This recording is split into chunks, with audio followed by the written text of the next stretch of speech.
الحمد لله نحمده ونستعينه ونستغفره ونؤمن به ونتوكل عليه ونعوذ بالله من شرور أنفسنا ومن سيئات أعمالنا ونعوذ بالله من شرور أنفسنا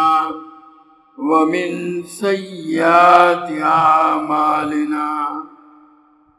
من يهده الله فلا مضل له ومن يضلله فلا هادي له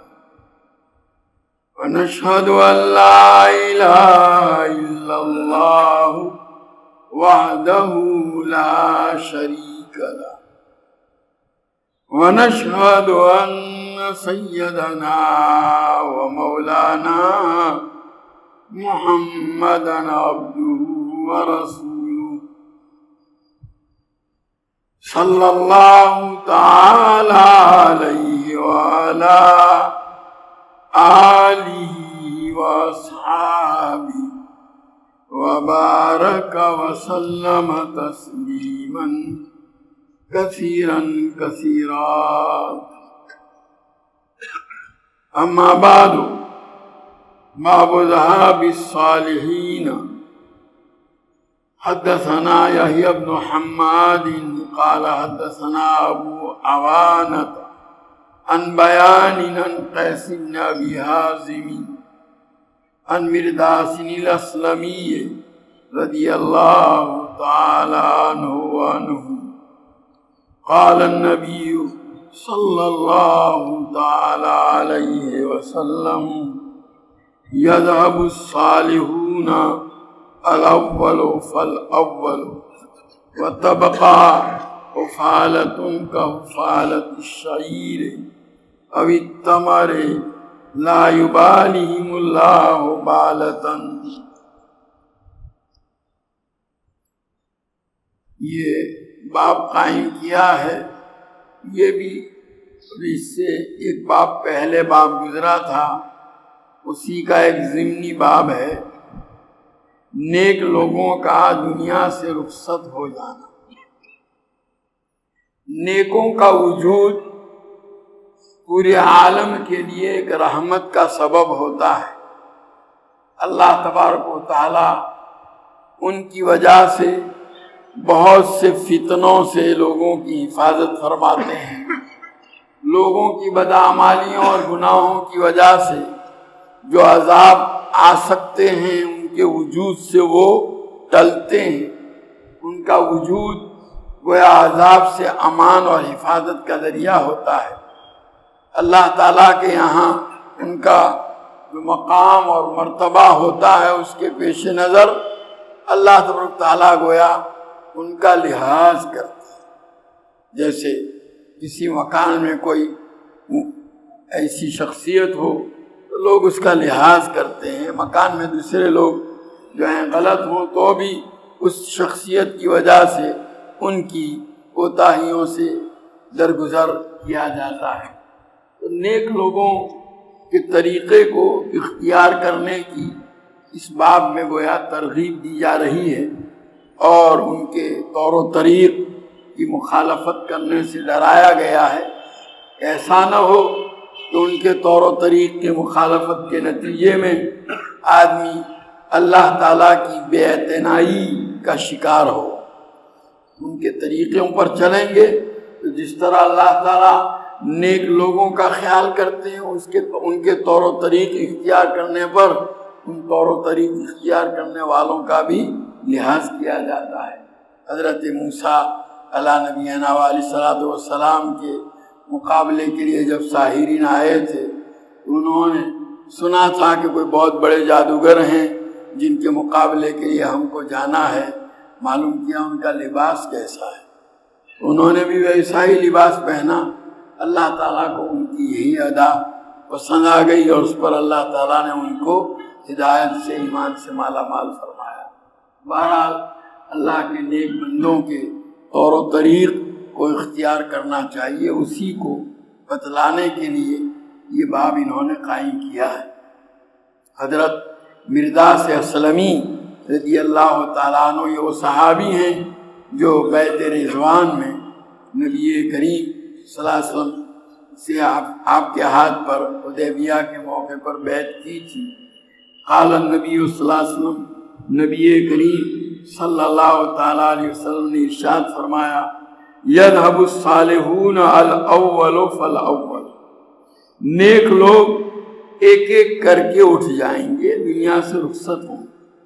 وَتَبْقَى حُفَالَةٌ كَحُفَالَةِ الشَّعِيرِ أَوِ التَّمَرِ، اور پیچھے کوڑا رہ جائے گا، کوڑا کچرا جس کو کہتے ہیں، جیسے جو کا بھوسا ہوتا ہے یا ردی کھجور ہیں۔ لا یبالیہم اللہ بالتن،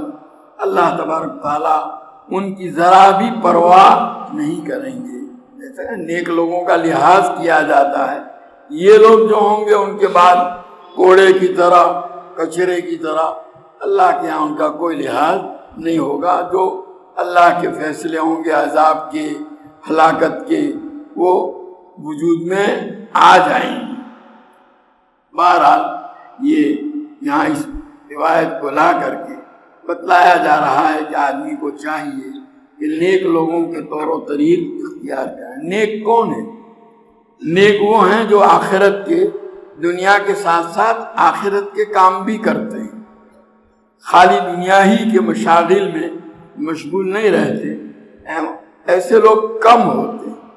زیادہ تر تو وہ ہیں جنہوں نے اپنا محور اور اپنی زندگی کا مقصود ہی دنیا کو بنا لیا، آخرت کی طرف ذرا برابر بھی توجہ نہیں۔ بہت کم ہیں وہ لوگ جو دنیا کے ساتھ ساتھ آخرت کا بھی خیال کرتے ہیں۔ اعملوا آل داؤد شکرا وقلیل من عبادی الشکور، باری تعالیٰ نے حکم دیا داؤد کے گھرانے والوں اللہ کی نعمتوں کا شکر ادا کرو، لیکن باری تعالیٰ خود ہی فرماتے ہیں کہ میرے بندوں میں شکر گزار بہت کم ہے۔ شیطان کا پہلا حملہ جو ہوتا ہے انسان پر اسی شکر کی راہ سے ہوتا ہے، وہ اس کو جو ہے ناشکری کی اس میں مبتلا کرتا ہے۔ شیطان نے جب اللہ تعالیٰ کے سامنے اس کے بندوں کو گمراہ کرنے کے متعلق جو ہے اللہ سے کہا تھا، لَآتِيَنَّهُم مِّن بَيْنِ أَيْدِيهِمْ وَمِنْ خَلْفِهِمْ وَعَنْ أَيْمَانِهِمْ وَعَنْ شَمَائِلِهِمْ، کہ میں ان کو گمراہ کرنے کے لیے ان کے آگے کی طرف سے، ان کے پیچھے کی طرف سے، ان کے دائیں طرف سے، بائیں طرف سے آؤں گا۔ فَلَا تَجِدُ أَكْثَرَهُمْ شَاكِرِينَ، یہ باری تعالیٰ تو ان کی بڑی تعداد کو شکر گزار نہیں پائے گا۔ عام مزاج انسانوں کا یہی ہے، ہر وقت اللہ کی نعمتیں بیسیوں، ہزاروں، لاکھوں استعمال کر رہا ہوتا ہے، کسی ایک بات میں ذرا سی کمی رہ جائے تو بس وہ شکوہ شکایات اور اللہ کی ناشکری کے اوپر اتر آتا ہے۔ تو اسی لیے نیک وہی ہیں جو دنیا کے ساتھ ساتھ آخرت کے کام بھی کرتے ہیں۔ اور پھر یہ ایسے لوگ جو ہیں دنیا میں دھیرے دھیرے کم بھی ہوتے جاتے ہیں۔ ہر ملت میں اللہ تعالیٰ کا یہ دستور رہا کہ اس کے ابتدائی دور میں جو ہے وہ نیکوں کی زیادتی ہوتی۔ ہر تحریک کے اندر اس تحریک کے جو علمبردار ہوتے ہیں ان میں گویا مخلصین شروع میں زیادہ ہوتے ہیں، پھر دھیرے دھیرے اس میں کمی آتی جاتی ہے، تو آخر میں گھٹتے گھٹتے جو ہے وہ بالکل ختم ہو جاتے ہیں۔ قرآن میں بھی سلۃ من الاولین وقلیل من الآخرین، قرآن باری تعالیٰ فرماتے ہیں وہ ایک بڑی جماعت اگلوں میں سے، پچھلوں میں سے چھوٹی جماعت ہوگی۔ ایسے ہی لوگوں کے وجود سے اللہ کی رحمتیں نازل ہوتی ہیں، لوگوں کو کامیابیاں حاصل ہوتی ہیں، جیسے کمزور لوگوں کی وجہ سے اللہ کی مدد آتی ہے۔ لَتُنصَرُونَ وَتُرْزَقُونَ بِضُعَفَائِكُمْ، ایسے ان صالحین کے وجود سے اللہ کی رحمتوں کا نزول ہوتا ہے۔ تو ایسے لوگ رہ جائیں گے جیسے جو کا بھوسا ہوتا ہے، اور جو کو چھلنی کے اندر چھانا جاتا ہے، اس کا جو بھوسا نکلتا ہے، ایسے جو کسی کام کا اس سے روٹی نہیں بن سکتی، یا گٹیا قسم کی کھجور کسی جو ہے تھیلے میں کھجوریں رکھی ہو، آدمی کھاتا جائے، کھاتے کھاتے اخیر میں بالکل سوکھی اور گٹیا قسم کی رہ جاتی ہے۔ لا یبالہم اللہ بالۃ، اللہ تعالیٰ ایسے لوگوں کی کوئی پرواہ نہیں کرتی۔ گویا اس بات کی طرف متوجہ کیا جا رہا ہے کہ اپنے اعمال کو درست کرنے اور نیک بنانے کے لیے محنت کی جائے، تاکہ آدمی اللہ کی بے اعتنائی کا شکار نہ ہو۔ باب ما یتقی من فتنۃ المال، مال کے فتنے سے بچنا چاہیے۔ فتنہ کا لفظ عربی زبان میں ایک تو آتا ہے ابتلاء اور آزمائش کے لیے، یہ جو ہے کسی کو آزمایا جاتا ہے اور اس کے ذریعے سے اس کا امتحان لیا جاتا ہے کہ وہ اس میں کتنا کامیاب ہوتا ہے۔ اور فتنے کا لفظ جو ہے کسی کو اپنے ارادے سے ہٹانے کے لیے بھی استعمال ہوتا ہے۔ وَإِن كَادُوا لَيَفْتِنُونَكَ، اے نبی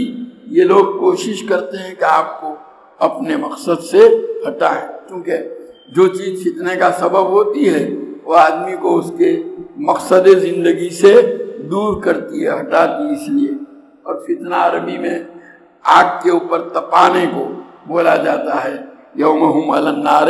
یفتنون، قیامت کے روز وہ جہاں آگ کے اوپر تپائے جائیں گے۔ اہل عرب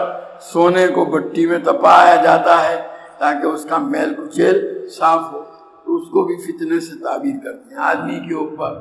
مختلف حالات آتے ہیں، ان کے ذریعے سے گویا اللہ تعالیٰ اس کو آزماتے ہیں کہ وہ کتنا اللہ کے احکام پر مضبوطی کے ساتھ جمنے والا ہے۔ تو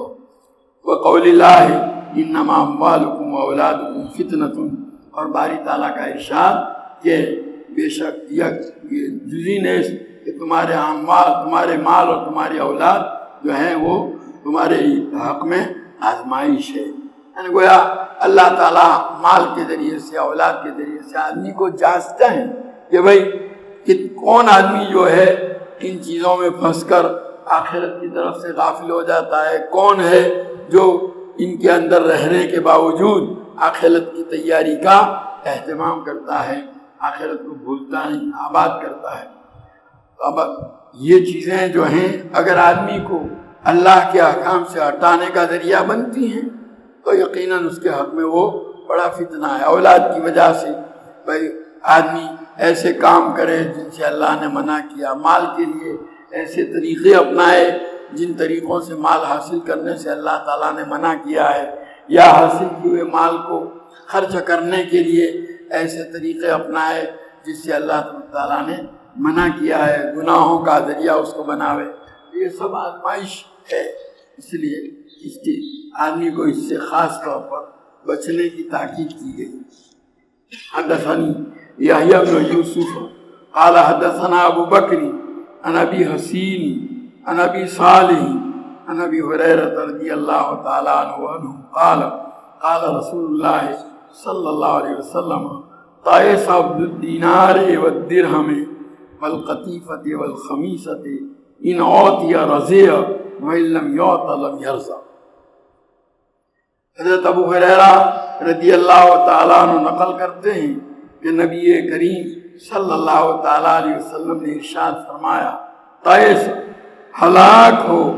دینار کا بندہ اور درہم کا بندہ، دینار کا غلام درہم کا غلام، جس نے گویا اپنی زندگی کا مقصود دینار اور درہمی کو بنایا لیا۔ والقطیفۃ والخمیصۃ، اور مخملی چادر اور سیاہ چادر کا غلام، مطلب یہ ہے کہ انہی دنیا کی چیزوں کو اس نے اپنی زندگی کا ایسا مقصود بنا لیا۔ ان اوتی اور رضی، اگر یہ ملتا ہے تو وہ خوش، بڑی تعداد وہ ہے کہ ان کو مال ملے تو اللہ سے راضی، نہیں تو اللہ سے بھی ناراض ہے۔ یہی شکایتیں کرتے ہیں۔ تو یہ باری نبی کریم صلی اللہ علیہ وسلم فرماتے ہیں کہ گویا یہ ایسے لوگ جنہوں نے گویا اپنی زندگی کا مقصودی روپیہ پیسہ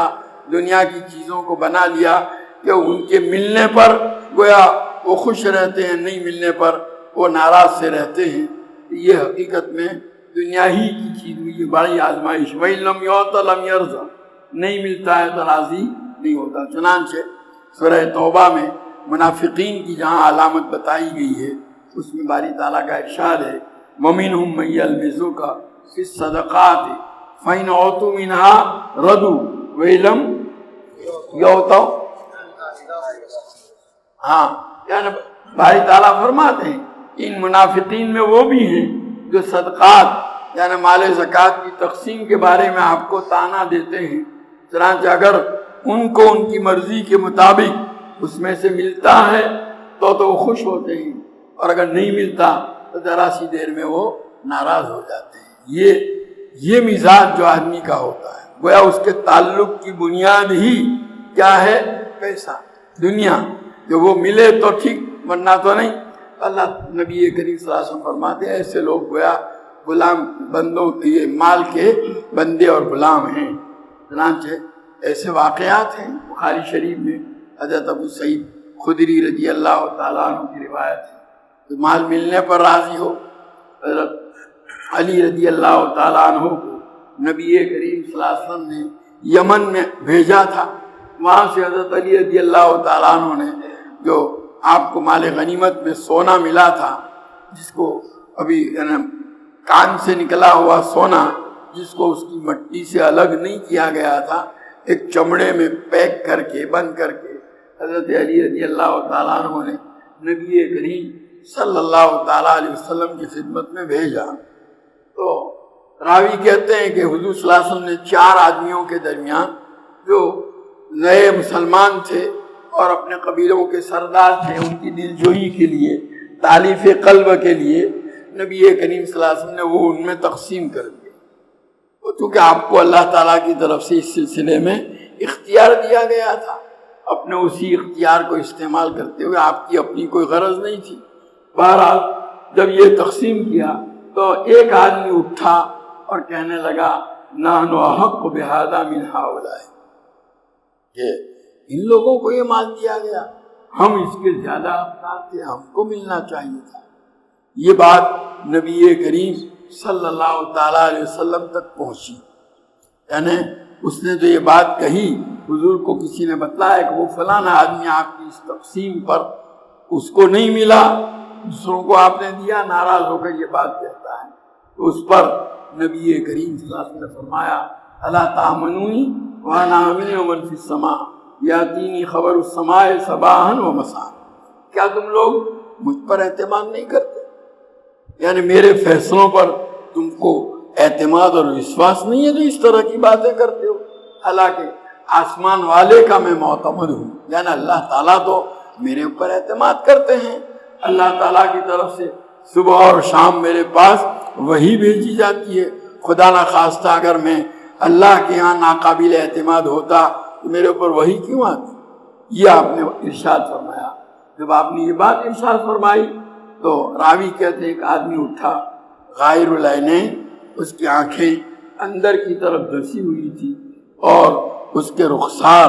باہر کی طرف ابھرے ہوئے تھے، پیشانی بھی جو ہے اوپر کی طرف نکلی ہوئی تھی اور داڑھی گھنی تھی، سر منڈا ہوا تھا اور پائجامہ اونچا تھا۔ وقال یا رسول اللہ اتق اللہ، وہ کہتا ہے کہ اللہ کے رسول اللہ سے ڈریے۔ گویا نعوذ باللہ مال کی تقسیم میں آپ نے جو طریقہ اختیار کیا وہ اللہ تعالیٰ کے ڈر سے ہٹ کر کے تھا۔ یہ جب حضور نے فرمایا تو آپ نے جواب میں ارشاد فرمایا وَيْلَكَ أَوَلَسْتُ أَحَقَّ أَهْلِ الْأَرْضِ أَن يَتَّقِ اللَّهَ، تیرا ناس ہو، کیا زمین والوں میں سب سے زیادہ اللہ تعالیٰ سے ڈرنے کا حقدار میں نہیں؟ یعنی میں اگر اللہ سے نہیں ڈروں گا تو کون ڈرے گا؟ تو میرے فیصلے کے متعلق یہ بات کرتا ہے۔ تو یہ وہ آدمی تو یہ کہہ کر جو ہے چلتا ہوا پیٹ پھیر کر حضرت خالد ابن ولید رضی اللہ تعالیٰ عنہ اٹھے اور انہوں نے کہا اللہ کے رسول میں اس کی گردن اڑاؤں، آپ اجازت دیجیے۔ نبی کریم صلی اللہ علیہ وسلم نے تمنا شاید وہ کلمہ پڑھتا ہو تو نماز پڑھتا ہو، تو اس پر حضرت خالد نے کہا وَكَمْ مِن مُسَلٍّ يَقُولُ بِلِسَانِهِ مَا لَيْسَ فِي قَلْبِهِ، بہت سے ایسے ہیں نماز پڑھنے والے جو زبان سے ایسی بات کہتے ہیں جو ان کے دل میں، یعنی زبان سے کلمہ پڑھتے ہیں، اللہ اور اس کے رسول پر ایمان کا اظہار کرتے ہیں، لیکن دل میں تصدیق ہوتی نہیں، ایمان نہیں ہوتا، خالی زبان تو اس پر نبی کریم صلی اللہ علیہ وسلم نے فرمایا انی لم عمر ان انقب عن قلوب الناس ولا اشق بطونهم، مجھے اللہ تعالیٰ کی طرف سے یہ نہیں حکم دیا گیا ہے کہ میں لوگوں کے دلوں کو جو ہے قریب کر کے دیکھوں، ان کے جو ہے پیٹ پھاڑ کر کے دیکھوں کہ وہ جو کلمہ پڑھ رہے ہیں سچے دل سے ہے۔ ہم کو تو اللہ تعالیٰ کی طرف سے حکم یہ ہے کہ ان کے ظاہر کے مطابق ان کے ساتھ معاملہ کیا جائے، جب وہ کلمہ پڑھتے ہیں نماز پڑھتے ہیں، اب اگر اندر ان کے دلوں میں یہ بات نہیں ہے ان کا معاملہ اللہ کے حوالے۔ بہرحال یہاں نبی کریم صلی اللہ علیہ وسلم نے ان کے قتل کرنے کی حضرت خالد رضی اللہ تعالیٰ عنہ کی اجازت نہیں دی۔ حدثنا ابو عاصم عن ابن جریج عن عطاء سمعت ابن عباس رضی اللہ تعالیٰ عنہما وعنہ یقول سمعت النبی صلی اللہ علیہ وسلم یقول لو کان لابن آدم وادیان من مال لابتغى ثالثا ولا يملأ جوف ابن آدم الا التراب ويتوب اللہ علی من تاب۔ یہ حضرت عبداللہ ابن عباس رضی اللہ تعالیٰ عنہما کی روایت ہے۔ مال کی حرص اور لالچ کیسی چیز ہے، حضور فرماتے ہیں کہ حضرت ابن عباس کہتے ہیں میں نے نبی کریم صلی اللہ علیہ وسلم کو فرماتے ہوئے سنا کہ انسان کا مزاج، اللہ نے انسان کی فطرت ایسی بنائی ہے، اس کا نیچر جو ہے، اس کی پرکرتی ایسی ہے کہ لو کان لابن آدم وادیان من مال، دو وادیاں، وادی کہتے ہیں وہ دو پہاڑوں کے بیچ کا جو خالی جگہ حصہ ہوتا ہے، کھیڑ جس کو گجراتی میں کہتے ہیں، وہ بہت بڑا خلا ہوتا ہے، کوئی معمولی خلا نہیں ہوتا۔ تو کہا دو وادیاں اگر کسی آدمی کو، انسان کو مال کی مل جائے تو لبتغا ثالث، اللہ نے انسان کی فطرت ایسی بنائی ہے، اس کا نیچر ایسا ہے، اس کا مزاج ایسا ہے کہ اتنا سارا مال جو پیڑھیوں تک چلے، 10 نسلوں تک، 20 نسلوں تک چلے تو بھی ختم نہ ہو، وہ ہوگا تو بھی اس کا دل چاہے گا ایک تیسری وادی مل جائے۔ حرص، اس کے اندر مزاج میں حرص ایسی، ولا یملأ جوف ابن آدم الا التراب، اور آدمی کے پیٹ کو مٹی ہی بھرتی ہے۔ یہ حضور صلی اللہ علیہ وسلم فرماتے ہیں وَيَتُوبُ اللَّهُ عَلَىٰ مَن تَابَ، اور جو آدمی اللہ کی طرف رجوع کرتا ہے یا توبہ کرتا ہے، اللہ تعالیٰ اس کی توبہ کو قبول فرماتے ہیں۔ یعنی اگر کوئی کوتاہی ہو گئی اور توبہ کر لی، اللہ کے یہاں توبہ کا دروازہ کھلا ہوا ہے۔ تو بہرحال حضور صلی اللہ علیہ وسلم نے اپنے ارشاد کے ذریعے سے آدمی کی مزاج اور فطرت کی نشاندہی فرمائی کہ ہر آدمی کا مزاج یہی ہوتا ہے۔ آدمی مجاہدہ کر کے، مشقت اٹھا کر، محنت کر کے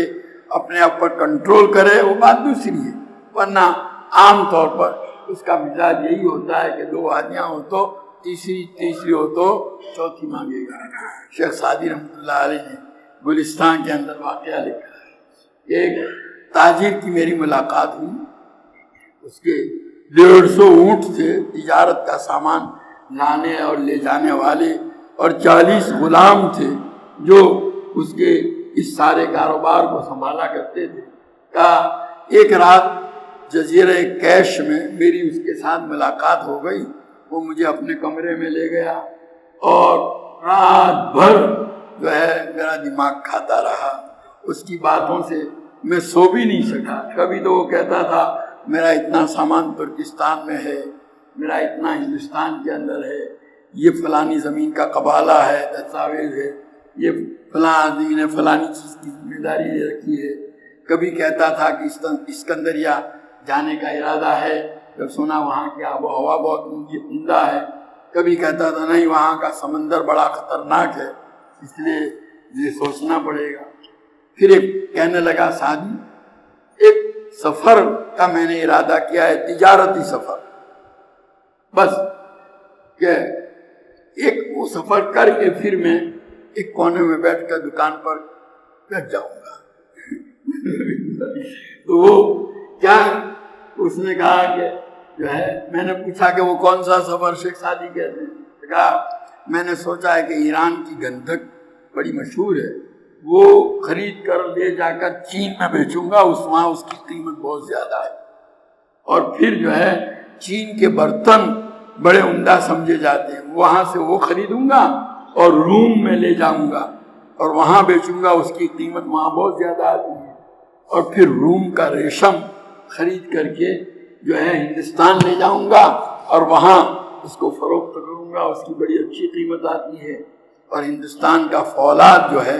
بڑا قیمتی ہوتا ہے، وہ خرید کر وہاں سے لا کر حلب میں بیچوں گا، اور حلب کا شیشہ جو ہے وہ بڑا قیمتی ہوتا ہے، وہ خرید کر یمن میں بیچوں گا، وہاں اس کی قیمت بہت زیادہ آئے گی، اور پھر یمن کی چادریں خرید کر میں ایران میں لا کر کے بیچوں گا، اور پھر سفر چھوڑ کر ایک دکان پر بیٹھ جاؤں۔ شیخ سعدی کا بھی تو دکان پر بیٹھنے کی بات ہے، کیا اس نے ایسی بکواس کی کہ مجھے بولنے کی کوئی گنجائش نہیں رہی، میں تو خاموش سنتا رہا۔ آخر میں جو ہے وہ کہتا ہے شیخ سعدی رحمۃ اللہ علیہ کو، آپ بھی تو اپنی کوئی بات کہیے، کہیں سنی ہوئی دیکھی ہوئی۔ کہا میں نے اس کو 2 شعر سنائے، شنی دستی کے در صحرائے غور، بار سالار بھی افتاد سے ستور، گفت چشمے تنگ دنیا دار رہا، یا کنات کو نہ دیا خاک غور، کہ تم نے سنا کہ غور کے صحرا میں رن میں ایک سردار کا سامان اونٹ سے گرا، یعنی وہ مرا، اونٹ مرا اور سردار بھی گرا، اس کا سامان بھی اونٹ سے نیچے گرا۔ تو وہ بولا کہ دنیا دار کی تنگ آنکھ کو یا تو قناعت بھر سکتی ہے یا مٹی، قبر کی مٹی کے علاوہ آدمی کی لالچ کی آنکھ کو کوئی بھرتا، اسی کو نبی کریم صلی اللہ علیہ وسلم فرماتے ہیں وَلَا يَمْلَأُ جَوْفَ ابن آدم إِلَّا التُّرَابُ، انسان کے پیٹ کو، آگے عین کا لفظ بھی حدیث میں آتا ہے، انسان کی آنکھ کو جو ہے وہ قبر کی مٹی ہی پور کر سکتی ہے۔ بہرحال یہ حرص ایسی چیز ہے کہ اس کی کوئی انتہا نہیں، آدمی کو اپنی ضرورتوں پر اکتفا کر کے آخرت کی تیاری میں اپنے آپ کو لگانا چاہیے۔ اللہ تعالی ہم سب کو اس کی توفیق عطا فرمائے۔